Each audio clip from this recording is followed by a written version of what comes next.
سید میر عبد الواحد بن گرامی کے پاس ایک نوجوان آیا تو اس نے آ کر کے عرض کی کہ حضور میں جوان ہوں تو جب سے سنا نا مر جانا ہے، قبر میں جانا ہے، جنازہ دیکھا ہے، قبر میں بندے کو اترتے دے، مجھے موت سے بڑا ڈر لگتا ہے، کوئی وظیفہ بتائیں یا مجھے کوئی نصیحت کریں۔ تو میر عبد الواحد بن گرامی رحمت اللہ علیہ فرمانے لگے بیٹے تیری جیب کس طرح کی ہے، پیسے کس طرح کے؟ کہنے لگا حضور بڑا کرم ہے اللہ کا، مالدار ہوں، خوشحال ہوں۔ آپ نے فرمایا ایک پروگرام، یہ نہیں اس کو نفسیاتی طور پہ مطمئن نہیں کیا، نہ آپ نے اسے کوئی وظیفہ بتایا، نہ ذہنی طور پر اسے کوئی لیکچر دیا، کہ فرمایا تیری مالی پوزیشن کس طرح کی ہے؟ کہنے لگا حضور میں الحمدللہ مالدار ہوں، اللہ نے مجھے نوازا ہوا ہے۔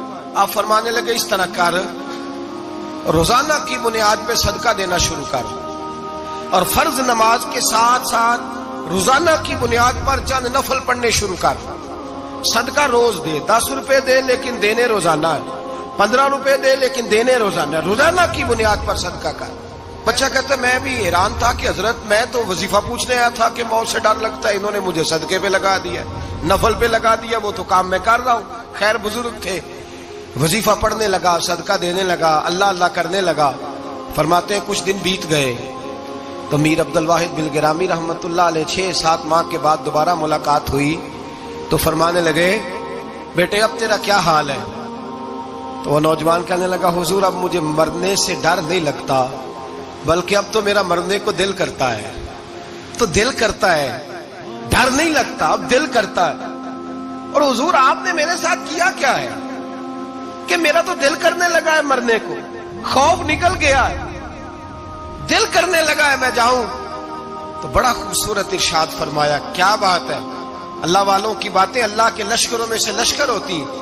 میر سید عبد الواحد بن گرامی رحمت اللہ علیہ فرمانے لگے بھائی جس جگہ آدمی کی پراپرٹی ہوتی ہے، جس جگہ اس کا مکان ہوتا ہے، جس جگہ اس کی جائیداد ہوتی ہے، وہاں اس کا جانے کو دل کرتا ہے۔ فرمایا اب تو نے صدقہ دے کے نفل پڑھ کے جنت میں اپنا مکان بک کرا لیا ہے، اب وہاں تیرا پلاٹ ہو گیا ہے، اب تیرا ڈر نہیں لگے گا، اب تیرا جنت میں جانے کو دل کرے گا، اب تیرا وہاں جانے کو جی چاہے گا جہاں آدمی کی زمین نہیں ہوتی، جگہ نہیں ہوتی، سر چھپانے کو مکان نہیں ہوتا۔ بھائی نبی کریم صلی اللہ علیہ وسلم کی بارگاہ میں حضرت عمر آئے، بخاری مسلم میں موجود، کہتے ہیں حضور اٹھے چارپائی سے تو نبی پاک کے کمر مبارک پر موٹے موٹے بان کے نشان تھے۔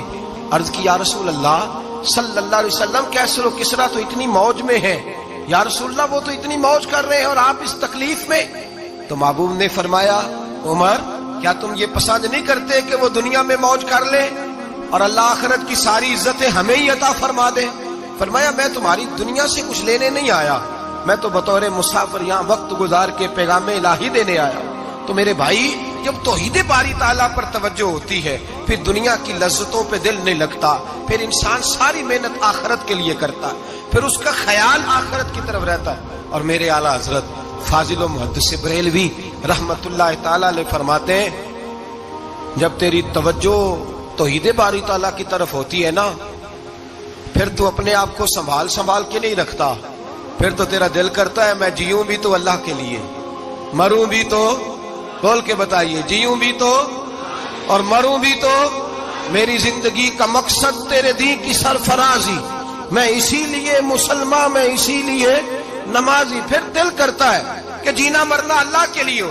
پھر صحابہ حضور کی بارگاہ میں آ کے سفارشیں کرتے ہیں۔ حضرت ابو سعد خزیمہ، بڑی عجیب حدیث اور بڑا نرالا رنگ اس روایت کا، حضرت ابو سعد خزیمہ رضی اللہ تعالیٰ عنہ، ان کے بیٹے، ان کا نام سعد تھا، بیٹے بدر میں شہید ہو گئے۔ حضور نے احد کے لیے اعلان کیا تو حضرت خزیمہ آئے نبی پاک کی بارگاہ میں اور آ کے کھڑے ہوئے تو عرض کرنے لگے محبوبہ میں دعا کرانے آیا ہوں۔ صحابہ کہتے ہیں لبو لہجے میں اتنا حسن تھا، گفتگو میں اتنی مٹھاس تھی، اس کی بولی کے اندر اتنا پیار تھا کہ ہمارے دل مائل ہو گئے کہ یہ کیا کہنے آئے۔ حضرت خزیمہ عرض کرنے لگے یا رسول اللہ صلی اللہ علیہ وسلم میرا صاحبزادہ، میرے بیٹے محمد سعد وہ بدر میں شہید ہو گئے تھے، یا رسول اللہ میں شہادت سے رہ گیا تھا، حضور ہم دونوں باپ بیٹے کا ارادہ تھا جہاد میں آنے کا، ہم دونوں کا پروگرام تھا، وہ کہتا تھا میں جاؤں گا، میں کہتا تھا میں جاؤں گا۔ پھر ہم نے قرآن اندازی کی تو قرہ میرے بیٹے کے نام نکلا، بیٹا میرا آیا بدر میں، پھر اللہ تبارک و تعالیٰ نے اسے شہادت عطا فرمائی، وہ شہید ہو گیا۔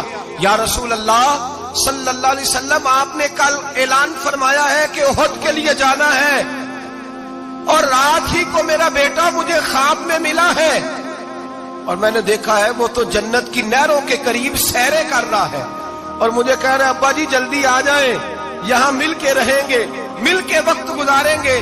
یا رسول اللہ صلی اللہ علیہ وسلم، میں بے چین ہو گیا ہوں اس کے پاس جانے کے لیے، دعا فرمائے اللہ مجھے بھی شہادت عطا فرما دے، اللہ مجھے بھی شہادت دے دے۔ صحابہ کہتے ہیں اس کی عجیب، اس کا دعا کرانے کا، ہم نے تو دیکھا تھا لوگ دعا کرانے آتے ہیں کوئی مصیبت کے لیے، کوئی پریشانی کے لیے، کوئی آزمائش کے لیے، کوئی بیماری کے لیے۔ یہ مصطفیٰ کریم کے صحابہ کا بارگاہ خداوندی پر اعتماد، توحید باری تعالیٰ پر نظر، کہ وہ کہتے ہیں ہم تو اللہ کے لیے جان دینے کی دعا کرانے آئے، دعا کریں اللہ ہمیں اپنے رستے میں شہادت کی موت دے۔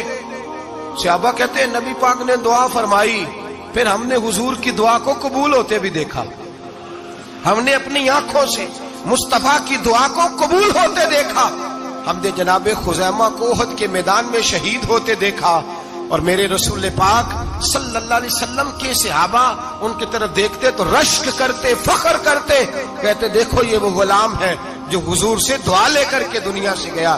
آج جو لوگوں کا مرنے کو دل نہیں کرتا، آج بڑی بڑی بلڈنگیں بناتے ہیں، بڑی بڑی عمارتیں کھڑی کرتے ہیں، بڑی بڑی جائیدادیں بناتے ہیں، ہر بینک میں اکاؤنٹ کھلواتے ہیں، سرمایہ پیسہ دنیا داری بناتے ہیں، تعلقات بناتے ہیں، سیاسی سماجی رشتے، دنیا داری کے جھوٹ کے ناطے۔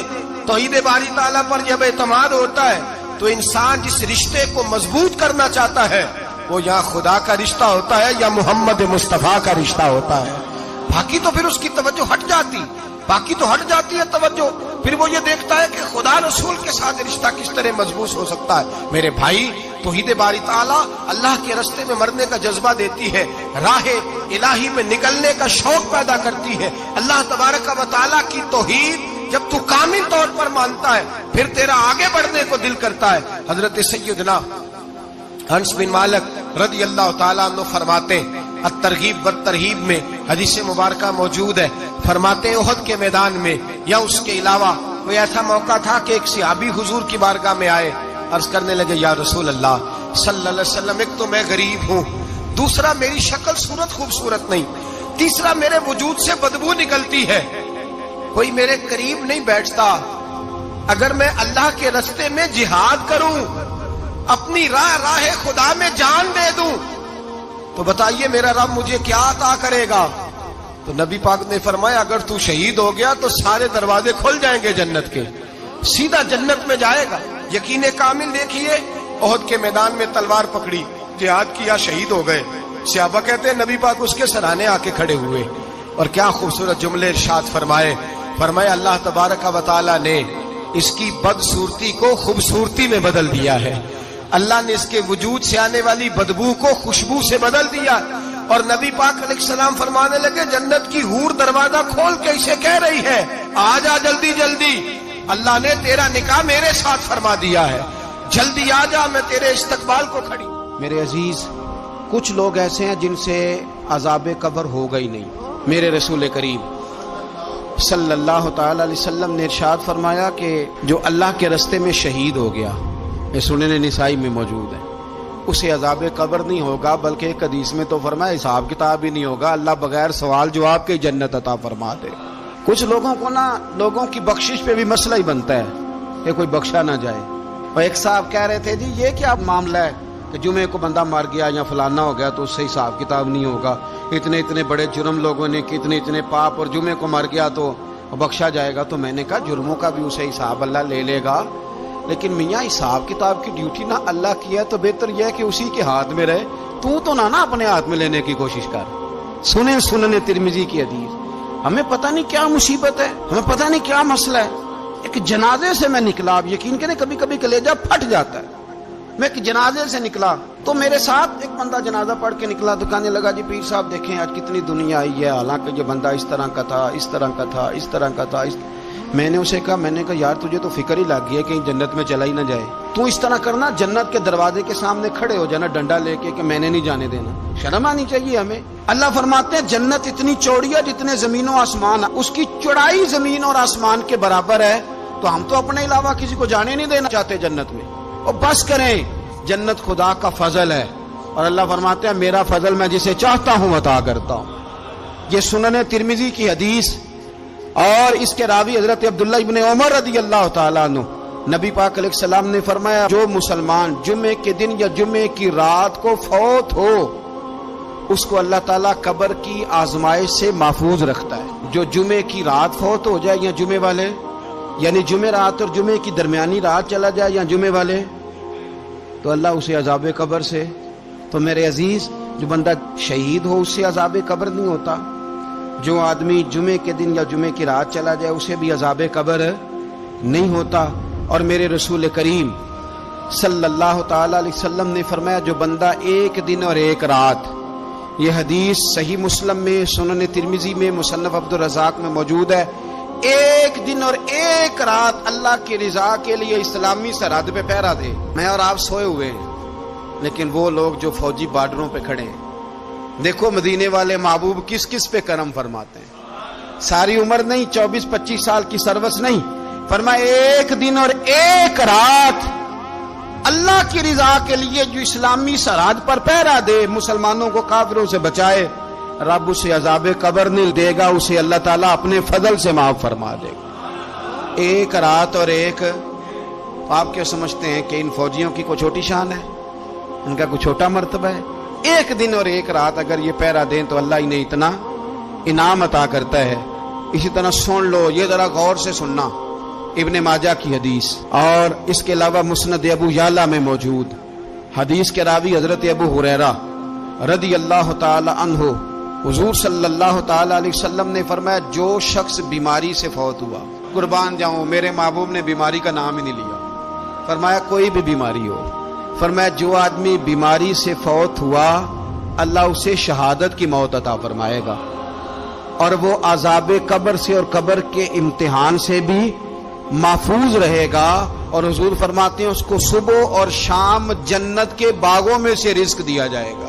جو کسی بھی بیماری سے مرا, یہ لوگ بیماری سے مر رہے ہیں تو لوگوں نے اچھوت سمجھ رہے ہیں, اچھوت, یہ اچھوت نہیں ہے, اس لیے کہ لوارث نہیں, یہ خدا رسول کے ماننے والے ہیں.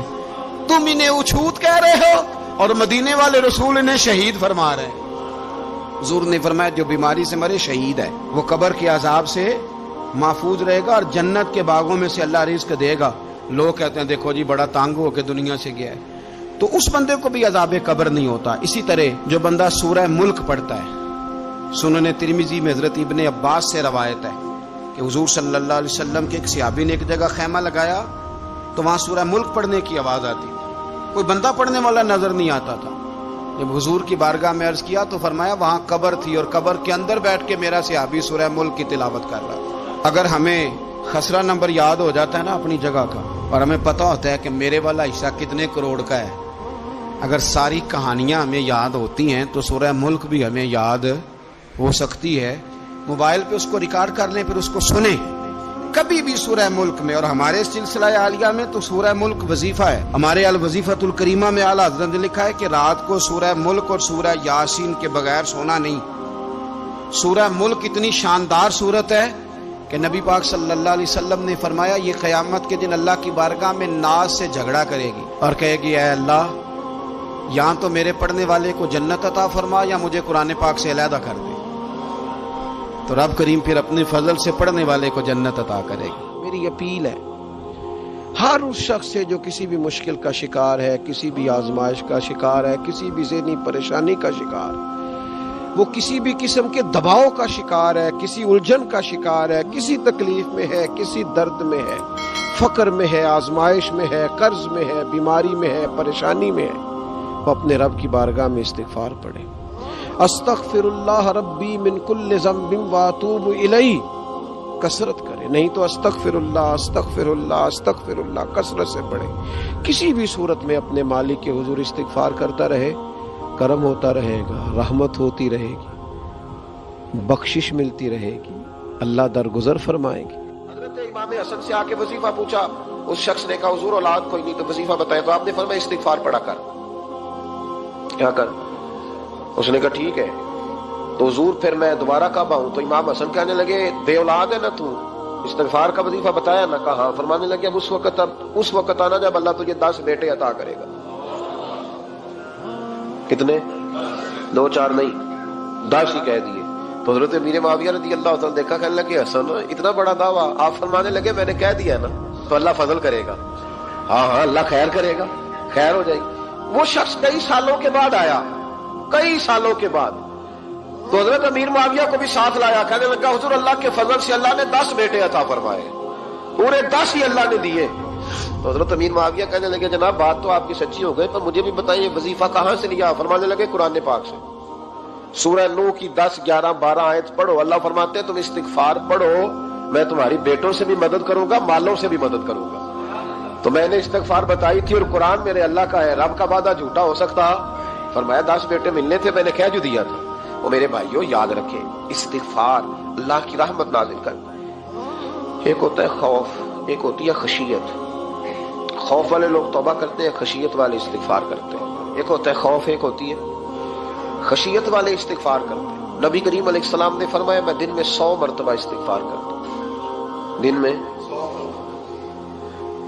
توبہ والا کہتا ہے کہ میں بھول گیا تھا، مجھے معافی مل جائے، اور خشیت والا کہتا ہے میرا یار ناراض نہ ہو جائے، وہ استغفار ہی کرتا رہتا ہے، وہ معافی مانگ۔ حضرت رومی نے مثال دی ہے، فرماتے ایک عورت تھی تو بھیک مانگا کرتی تھی، ایک دن بادشاہ کے دروازے پہ بھیک مانگنے گئی تو بادشاہ کو پسند آ گئی، اس نے نکاح کر لیا۔ 20 کنیزائیں اس بی بی کے پاس تھی خدمت کرنے کے لیے، روٹی دینے کے لیے، کپڑا دینے کے لیے، لیکن وہ ہر وقت روتی رہتی تھی، ہر وقت روتی۔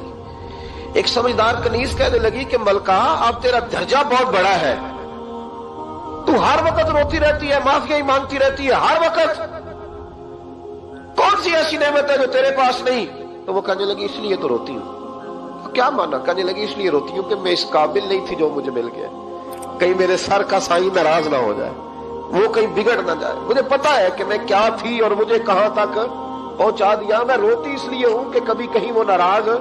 حضرت عمر اس لیے روتے تھے کہ کہیں مصطفیٰ ناراض نہ ہو جائے، حضرت ابو بکر اس لیے تڑپتے تھے کہ کہیں اللہ کا فضل روٹھ نہ جائے۔ یہ جو مولا علی اپنے کمرے میں بیٹھ کے زور زور سے استغفار پڑھتے تو اس لیے نہیں کہ بڑے پاپ تھے جن کی معاذ اللہ معافی مانگتے تھے، اس لیے کہ رب رسول کہیں ناراض نہ ہو۔ خشیت تھی کہ جہاں ہم پہنچے ہوئے کہیں وہاں سے واپس۔ استغفار بندے کی اللہ سے صلح کرا دیتا ہے، بندے کی رب سے صلح ہو جاتی ہے جب استغفار۔ دیکھیں نا بڑی سادی سی بات ہے کہ 2 بھائی ناراض ہو تو بڑا کہتا ہے اس نے میری بے ادبی بڑی کی، تو چھوٹا اگر پاس آ جائے اور پیر پکڑ لے کہ چل یار معاف کر دے، تیرا بھائی نہیں۔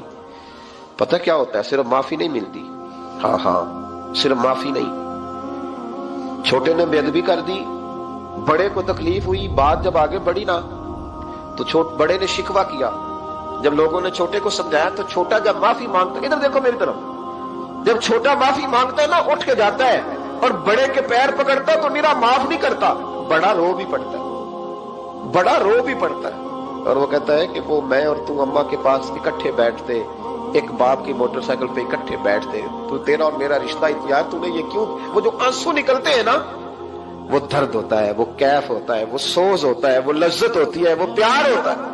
رب کہتا ہے تو معافی مانگ، انہو کان غفارا، تو معافی مانگ، میں تجھے معاف بھی کروں گا، تیرے اوپر رحمت بھی فرماؤں گا، تیرے اوپر کرم نوازی بھی کروں گا، تجھے نواز دوں گا، تجھے عطا کروں گا۔ حضرت موسیٰ کلیم اللہ علیہ السلام کا زمانہ مبارکہ تھا، قحط پڑ گیا، بارش نہیں ہوتی۔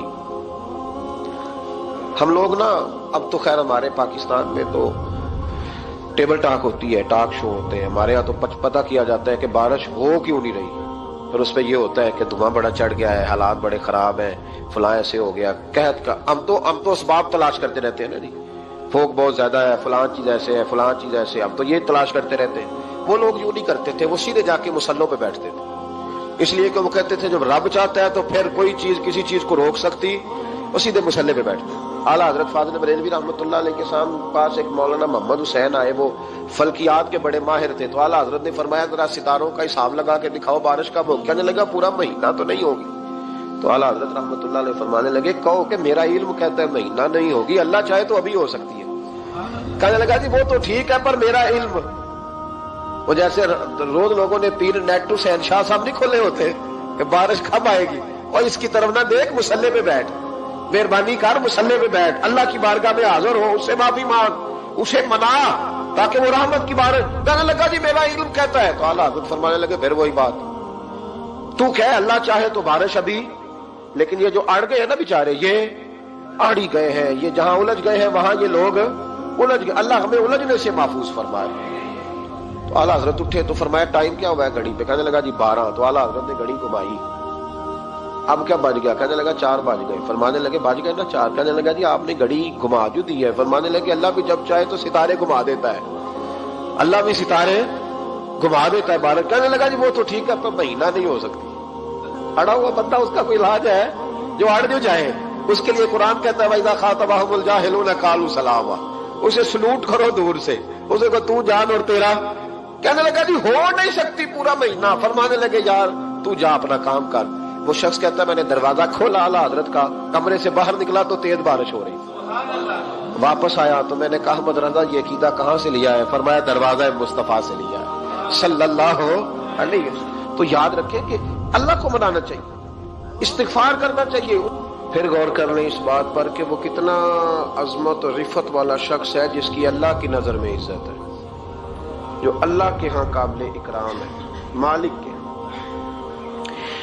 عزت، تعظیم اور توقیر یہ مسلمان کا خوبصورت عمل ہے، ان سے ایک اچھا اور خوبصورت معاشرہ جنم لیتا ہے۔ لیکن اگر بڑوں کو تکلیف دی جائے، بزرگوں کی بے ادبی کی جائے، معاشرے میں بگاڑ بھی پیدا ہوتا ہے اور بدصورتی بھی پیدا ہوتی ہے، بدصورتی پیدا ہوتی ہے، بدبو پھیلتی ہے، اس سے معاشرے کا حسن مان پڑتا ہے۔ بڑوں کو تکلیف نہ دے، آزمائش میں مبتلا نہ کرے۔ جس کو اللہ تبارک و تعالی نے ہم سے بڑا کیا ہے، علم میں کیا ہو، عمل میں کیا ہو، تقوی میں کیا ہو، یا ویسے ہی دین کے اندر اس کی داڑھی سفید ہو گئی، اس شخص کا اکرام کرے، اس کو عزت دے، اس کے ساتھ ادب والا معاملہ کرے۔ یہ چیز سنوارتی ہے مسلمانوں کو۔ آج کل بے ادبی عام ہو گئی ہے، معاشرے میں زیادہ پاورفل وہ لوگ ہیں جن کی زبانیں زیادہ لمبی ہیں، جو عزتیں زیادہ اتارتے ہیں، لوگ ان سے زیادہ ڈرتے ہیں، اپنے آپ کو ان لوگوں نے بڑا پاورفل سمجھنا شروع کر لیا۔ بلکہ بدتمیزوں کی ایک اچھی ٹیم تیار کر لی جائے تو انسان بہت بڑا اونچا عہدہ بھی حاصل کر سکتا ہے، معاذ اللہ تعالی۔ یہ رواج اچھا نہیں، یہ انداز درست نہیں ہے، یہ طریقہ کار، یہ خوبصورت لوگوں کا طریقہ نہیں، یہ حسین معاشروں کا یہ انداز نہیں ہے۔ یعنی قومی سطح کے لوگ جو دنیا کے اندر کسی ملک کی نمائندگی کریں، وہی اگر ایک پریس کانفرنس اور گھنٹے کے بعد دوسری پریس کانفرنس، فلانے نے کیا وار تو دوسرے نے دیا جواب، تو یہ انداز مہذب قوموں کا نہیں ہوتا، اس سے امیج خراب ہوتا ہے۔ یہی انداز اب ہمارے گھروں میں چلتا ہے، کسی کی ایک بات پر جب تک سامنے والا 11 باتیں نہیں کرتا اتنی دیر تک اس کی روح کو، اس کے دل کو تسلی نہیں ہوتی۔ یہ چیزیں عروج پکڑتی جا رہی ہیں، بزرگ تکلیف میں ہیں، بڑے درد میں ہیں۔ میں نے پہلے بھی ایک دفعہ عرض کیا تھا، ایک بزرگ مجھ سے کہنے لگے کہ آپ دعا کریں میرے بیٹوں کو اللہ نرمی عطا کر دے، وہ بولتے نہیں ٹھیک، ان کا لب و لہجہ صحیح نہیں ہے۔ تو میں نے ان سے کہا کہ بزرگوں جہاں تک میں جانتا ہوں کوئی ایسی بات ہے تو نہیں۔ تو وہ کہنے لگے کہ جس طرح آپ سمجھتے ہیں نا، ہمارے رشتہ دار بھی اور اہل علاقہ سارے یہی سمجھتے ہیں، پر میں تکلیف میں ہوں، میری بیوی تکلیف میں۔ میں نے کہا کہ پھر آپ یہ اتنی زیادہ پردہ پوشی کس بات کی؟ تو وہ کہنے لگے کہ ڈرتا ہوں، اگر لوگوں کے سامنے ہم بات کرتے ہیں تو لوگ کہتے ہیں کہ تم نے تربیت نہیں صحیح کی، اگر میں بات کرتا ہوں تو لوگ مجھ پہ شک کرتے ہیں، کہتے ہیں تو نے رزق نہیں صحیح کھلایا، تو میں درد میں رہتا ہوں، کپڑا اٹھاؤں گا تو میرا اپنا بدن برہنہ ہو جائے گا، یار وہ کتنی تکلیف میں ہے باپ جو اپنے سگے بیٹے سے بات نہیں کرتا کہ پتہ نہیں کہاں سے بولے گا، کیا جواب دے گا میری بات کا، یعنی ڈرتا ہے، سہما ہوا رہتا ہے۔ ادھر دیکھیں میری طرف کیا کہہ رہا ہوں، یہ نوجوان ذرا غور کریں، ان لفظوں کی تکلیف محسوس کریں کہ اماں کہتی ہے کہ بھئی میں نہیں اس سے بات کرتی، اس لیے کہ وہ بڑے سخت جملے کہتا ہے، مجھ سے نہیں سہے جاتے، کوئی اور بات کرے، یعنی جس کی ماں بھی اس سے بات کرتے ہوئے ڈرے۔ کوئی نہیں سمجھ آئی آپ کو میری بات کی؟ جس کا والد بھی اس سے بات کرتے ہوئے سہم جائے اور وہ بندہ کہے کہ میں نے تو MBA کیا ہوا ہے، میں تو معاشرے میں جانا پہچانا جاتا ہوں، اللہ کا شکر ہے جی اللہ نے بڑی عزت دی ہوئی ہے، وہ یہ لفظ کہے تو اسے شرم آنی چاہیے۔ جس کے استاد بھی اسے کام بتاتے ہوئے ڈرے کہ بدتمیز ہے، نہیں کرے گا کہ نہیں۔ اگلے لفظ اس سے بھی خطرناک ہیں، جس کا مرشد بے جھجک جسے کام ہی نہ بتا سکے اور جس کو کام کہنا ہی چھوڑ دے، جس کے حوالے سے لوگ خاموش ہو جائیں کہ بس مطلب کیا ضرورت ہے، جب اس پہ بات بوجھ بنے گی تو اس شخص کو پھر سوچنا چاہیے نا کہ وہ زندگی کس لیے گزار رہا، اس کا پھر انداز کیا ہے۔ بزرگ جن کی وجہ سے تکلیف میں ہو، آزمائش میں ہو، درد میں ہو، اور یار جو آدمی نیک ہو رب فرماتا ہے اس کا تو میں حیا کرتا ہوں، اللہ کہتا ہے اس کی تو میں قدر کرتا ہوں، میں اس کی۔ دیکھیں نا میرے نبی کریم صلی اللہ علیہ وسلم نے فرمایا جب سفید داڑھی والا شخص قبر میں جاتا ہے، یہ ترمذی کی حدیث ہے، تو رب کریم فرماتا ہے فرشتوں اسے عذاب نہ دینا، مجھے حیا دیے، یہ سفید بال لے کے آ گیا۔ تو جس کی اللہ حیا کرے اس کی میں نہ کروں، اس کی نوجوان نہ کرے، اس کا سیاح، جس کی اللہ حیا کرے اس کی ہم حیا ہی نہ کریں، ہمارا لب و لہجہ خطرناک اور خوفناک حد تک چلا جائے، ہمیں ڈھب اور سلیقہ ہی نہ ہو، ہم کہیں او گرم خون ہے جی ذرا احتیاط سے بات کرنا، کیا مانا ہوا اس بات کا؟ گرم خون اور ہوتا ہے اور بے ادبی والا خون اور ہوتا ہے، ان دونوں میں فرق ہوتا ہے، اس کو سمجھنا چاہیے۔ باپ کے سامنے بھی اب یہ اس کا ابا بھی سوچ کے بات کرے، اس کے ساتھ اماں بھی سوچ کے بات کرے، اس کا استاد بھی سوچ کے بات کرے گا۔